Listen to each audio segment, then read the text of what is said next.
C'est parce que j'ai écrit qu'on m'a invité à parler.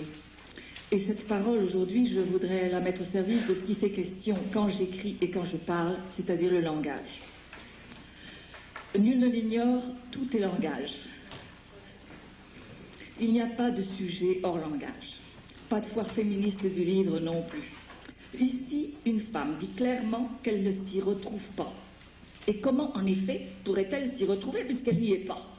À la présence réelle de la femme s'oppose continuellement son absence symbolique. Avant même de parler, une femme en androcratie est interloquée, soit au sens propre, interdite, interrompue.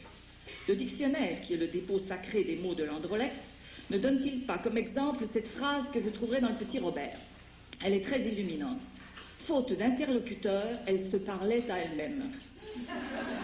Les lesbiennes en témoignent, qui sont de tout temps, j'allais dire données, mais il faudrait dire arrachées, des femmes qui précèdent les femmes dans leur acheminement vers elles-mêmes.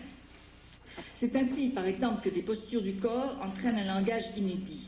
Là encore, les lesbiennes ont montré à quel point l'expérience de la sexualité était politique et épistémologique.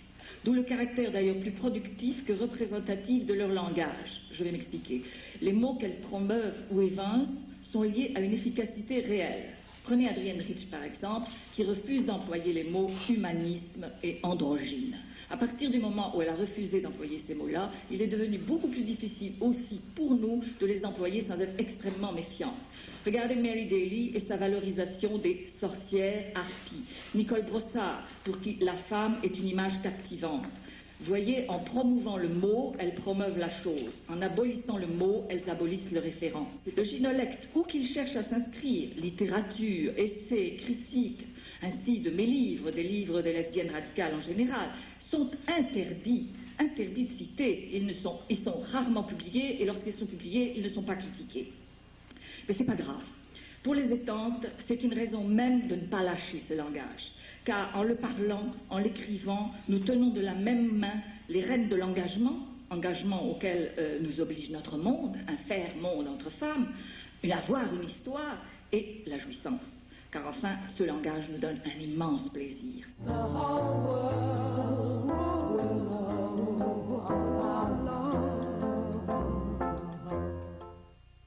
Il faut qu'elles changent leur mode d'élocution.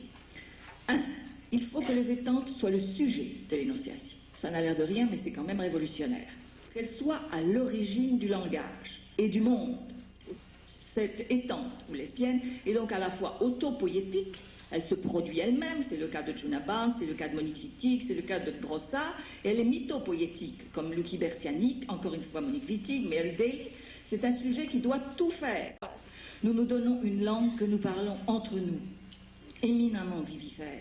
Et la parlant, nous établissons une nouvelle morphogénèse de la pensée. Nous créons un nouveau champ morphogénétique, ce que l'une de nous, Sonia Johnson, je crois, a appelé le paradigme féministe.